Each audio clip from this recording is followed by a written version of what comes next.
உலகெங்கிலும் இருந்து இந்த நிகழ்வை பார்த்து கொண்டிருக்கின்ற சன் தொலைக்காட்சி நேயர்களுக்கு அன்பின் வணக்கம்.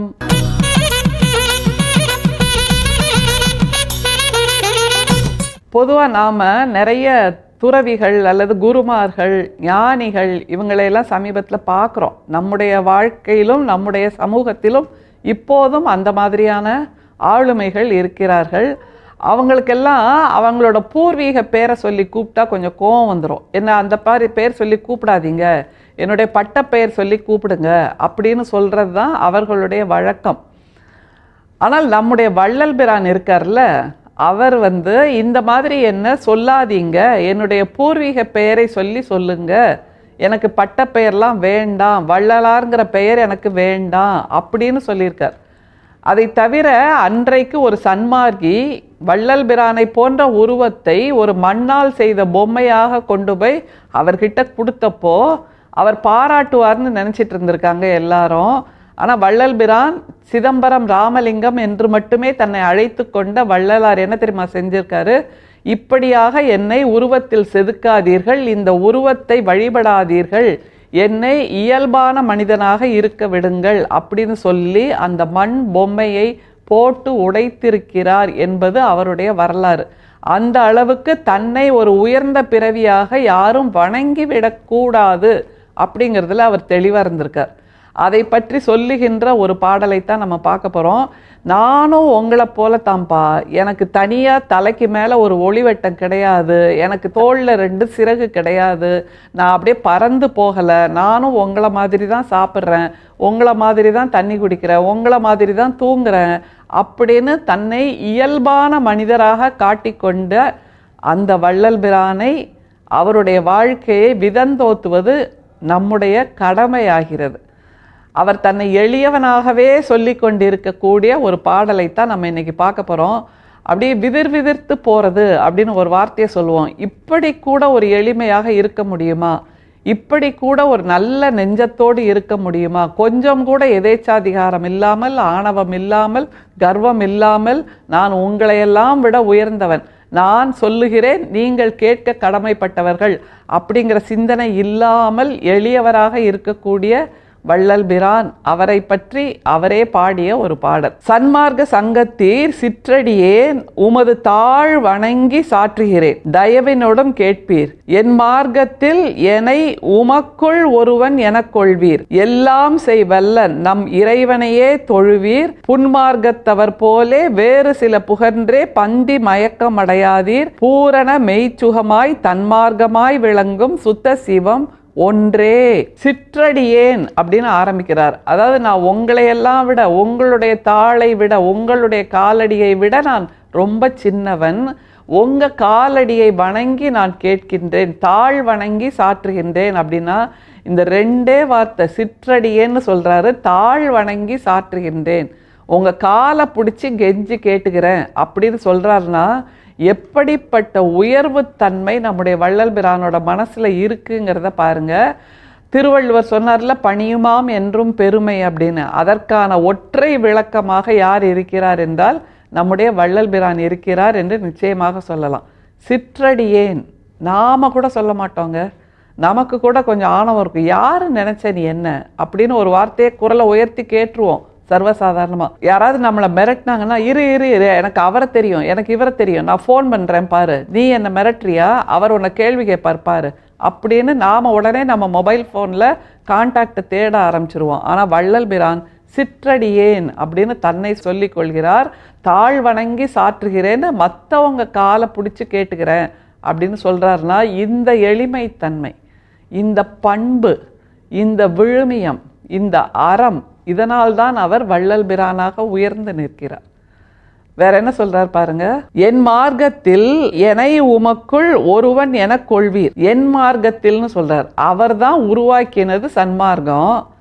ஆனா அதுல என்ன உங்கள ஒருத்தனா சேர்த்துக்கோங்க. எப்படிங்க? ஒரு புதிய நிறுவனத்தை உருவாக்குகிறார் ஒருவர், ஒரு புதிய ஆன்மீக நிறுவனத்தை ஒருவர் உருவாக்குகிறார் என்றால் அவர்தானே அங்கே ஹீரோ, அவரை சுற்றி தானே எல்லாம் நடக்கும். ஆனால் வள்ளல் பிரான் அப்படி சொல்லலை. என் மார்க்கத்தில் நானே உருவாக்கிய சன்மார்க்கமாக இருக்கட்டும், ஆனால் அதில் என்னையும் உங்களில் ஒருத்தனா சேர்த்துக்கோங்க. என்னை தனியாக ஸ்பெஷலாக ட்ரீட்மெண்ட் கொடுக்காதீங்க, தனியாக ஸ்பெஷலாக மரியாதை கொடுக்காதீங்க, தனியாக ஸ்பெஷலாக வெற்றி மாலை போடாதீங்க, தனியாக ஸ்பெஷலாக போற்றின்னு என்ன பாடாதீங்க அப்படின்னு 1000 கண்டிஷனை அடுக்கிறாருன்னா நாம் கூட கொஞ்சம் வெட்கி தலைகுனிய வேண்டிய நிலையில் தான் இருக்கிறோம். நமக்கு கூட இந்த எளிமை வராது என்பது நமக்கு நல்லா தெரியும், நம்முடைய மனசாட்சிக்கும் நல்லா தெரியும். அதனால் என்ன உங்களில் ஒருத்தனா சேர்த்துக்கோங்கன்னு சொல்கிறாரு. வேற என்ன சொல்கிறார் பாருங்க. எல்லாம் செய் வல்ல நம் இறைவனையே தொழுவீர், புன்மார்க்கத்தவர் போலே வேறு சில புகன்றே பந்தி மயக்கம் அடையாதீர். எல்லாம் செய் வல்ல நம் இறைவனையே தொழுவீர்னு ஏன் ஆரம்பிக்கிறார்னா, எல்லாருக்கும் எல்லாவற்றையும் சமமாக கொடுக்கின்ற தன்மை நம்முடைய சன்மார்க்கத்துக்கு மட்டும்தான் இருக்கு. என் பக்கத்தில் வர்றதுக்கு ஒரு சிலருக்கு மட்டுமே உரிமை, 100 அடி தள்ளி நிற்பதற்கு மட்டும்தான் நீங்கள் பிறப்பிக்கப்பட்டவர்கள் அப்படிங்கிறது கிடையாது. சன்மார்க்கத்தில் எல்லோரும் சமம் என்கின்ற அந்த நிலை இருக்கு.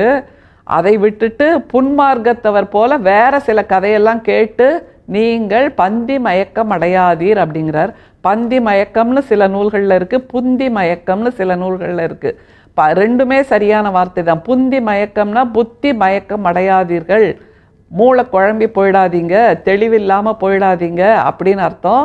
பந்தி மயக்கம் அடையாதீர்கள்னா உண்ட மயக்கம் தொண்டருக்கும் உண்டுன்னு நம்ம சொல்லுவோம்ல, அப்போது சாப்பிட்ட உடனே வர்ற அந்த மயக்கம் அப்படி கிறக்கமாக வருது. இன்றைக்கி நல்லா சாப்பிட்டேன்பா, அப்படியே ஒரு ரவுண்டு படுத்து தூங்கலாம் போல் இருக்குது அப்படின்லாம் நம்ம சொல்லுவோம்ல, அந்த மாதிரி எளிய ஓமைகளைத்தான் நம்முடைய வள்ளல் பிரான் பயன்படுத்துகிறார்.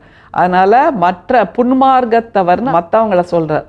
ஏன்னா அதில் இருக்கக்கூடியது நன்மை அல்ல, புண்மை. அதில் இருக்கக்கூடியது நல்ல செயல்கள் அல்ல, இந்த மாதிரி தவறான கருத்தியல்கள், தவறான அபிப்பிராயங்கள் தான் புன்மார்க்கத்தில் இருக்குது. அதனால் அதை கேட்டுட்டு நீங்கள் மயக்கமடைந்துடாதீங்க, தெளிவில்லாமல் போயிடாதீங்க, குழம்பாதீங்க, அதுதான் நல்லதுன்னு நினைக்காதீங்க. ஏன்னா எப்போவுமே வைரக்கல்லை விட கூழாங்கல் பளபளப்பாக அதிகமாக இருக்கும். அது மாதிரி தங்கத்தை விட காக்கை பொன் சரிகை மிகவும் பளபளப்பாக இருக்கும். உண்மையான ஜரிகையை விட காக்கை பொன் ஜரிகை ரொம்ப ஜொலிக்கும்.